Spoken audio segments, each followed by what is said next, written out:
Vice ganda ay Manda, malaswa at bastos daw. Mainit na pinag-uusapan ngayon sa social media ang pagdedemande kay Vice Ganda at Ayon Perez ng KSMBP o kapisanan ng social media broadcaster ng Pilipinas.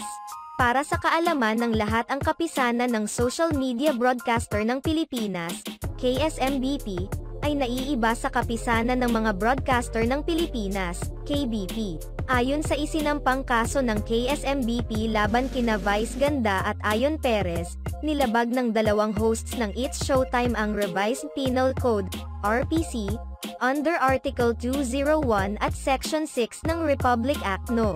1075 o Cybercrime Prevention Act ng 2012, kung saan pinapatawan ito ng karampatang parusa ang mga taong nagpapakita ng mga immoral doctrines, obscene publications and exhibitions and indecent shows.